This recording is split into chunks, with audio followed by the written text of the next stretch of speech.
یہ میں آپ کو دکھانے کے لیے شربت لایا ہوں، جانو ابھی پی رہا تھا.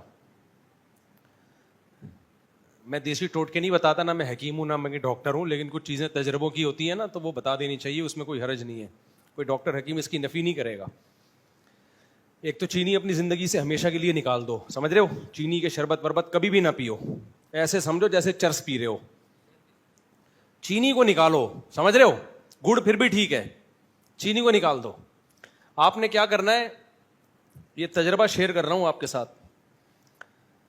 2 لیمو کاٹ کے سادہ پانی میں نا، سادہ ٹھنڈے میں نہیں، سادہ پانی میں نچوڑ کے وہ نیمبو اسی میں ڈال دو اور اوپر سے ڈھکن ڈھک دو.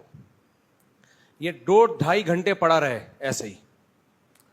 اس سے کیا ہوگا، وہ لیمبو کے ایک چھلکے کا جو کڑوا پن ہے نا وہ پانی میں آ جائے گا، تو وہ کڑوا ہی پینا ہے، سمجھ رہے ہو؟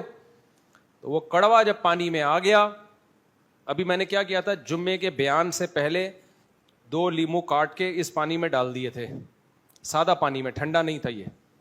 جب آپ نے وہ ڈال دیا پانی میں تو کڑوا پن آ جائے گا 2-2.5 گھنٹے میں، آپ کو لگے گا کریلے کی طرح کڑوا.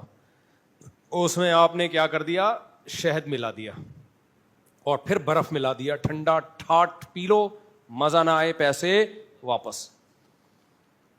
سمجھتے ہو؟ لیمو کے چھلکے میں جو وائٹامن سی ہے نا اس کی بہت ساری قسمیں ہوتی ہیں جو رس میں نہیں ہوتی، تو وہ رس کے ساتھ چھلکا بہت مفید ہے. اس سے آپ اتنے فریش ہو جاؤ گے نا، اتنی جسم میں طاقت ملے گی آپ کو، اور بھی 20 باڈی کے مسائل اس سے حل ہوتے ہیں. تو یہ اپنے خرچے پہ یہ کام کر لیا کرو. شہد کہیں سے خالص لے لو، اور خالص شہد جمتا ہے، اگر نہیں جم رہا تو اس کا مطلب خالص نہیں ہے. وہ زیادہ چانسز، بیری کا شہد نہیں جمتا ورنہ اکثر شہد جم جاتے ہیں. نہیں جم رہا تو اس کا مطلب کسی نے تمہیں ٹوپی کرائی ہے، سمجھتے ہو؟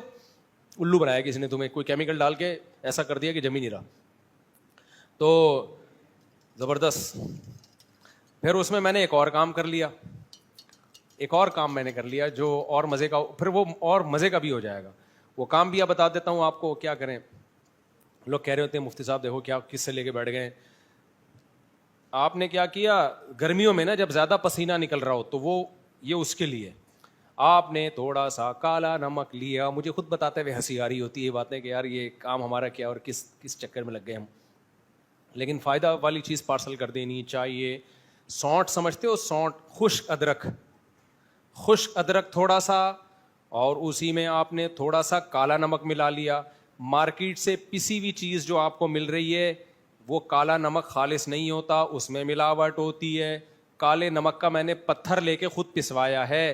پاکستان میں پاؤڈر کی شکل میں کوئی چیز مت خریدیں، نہ پسی ہوئی مرچیں خریدیں، کالی مرچیں بھی پسی ہوئی نہ خریدیں. کتنا ٹائم لگتا ہے، کالی مرچیں لے لی آپ نے اور گھر میں گرائنڈر رکھ لیں، وہ پیس لیا، اس کو کیا خیال ہے، تو خود پیس لیں. تو کالا پتھر آپ نے پنساری کی دکان سے کالے نمک کا پتھر لے کے اس کو پسوا لیا. اور سونٹ سمجھتے ہو؟ سونٹ، ادرک، خشک ادرک ہوتا ہے، اس کو پسوا لیا اور چھان لیا. اور تیسری چیز، ایک چیز رہ گئی ہے اس میں، ادرک ہو گیا، کالا نمک ہو گیا، ایک اور چیز رہ گئی، حافظے کی بھی کوئی چیز ڈالنی پڑے گی اس میں. کالا نمک ہو گیا، شہد، ہاں کالی مرچ، ابھی نام بھی آیا تھا دیکھو. تیسری چیز آپ نے کیا کر لی بھائی، اس میں کالی مرچ کا پاؤڈر بنا لیا. تینوں چیزیں آپ ہم وزن کر کے ایک صفوف بنا کے رکھ لیں، سمجھتے ہو؟ پھر جب آپ نے یہ والا شربت جیسے میں نے بھی بنایا، اس میں تھوڑا سا وہ چمچہ ڈال کے گھما کے پی گیا، مزہ نہ آئے پیسے واپس ہی. میں چونکہ ایک گلاس پی کے بیٹھا ہوا ہوں، یہ صرف دکھانے کے لیے لایا تھا میں، یہ میں پیوں گا نہیں، پی چکا ہوں میں. نہیں یہ اتنا آئے گا نہیں، یہ میں نے اس کو بولا ابھی فریج میں رکھ دو، ایک اور سیشن کے بعد یہ بھی پیوں گا.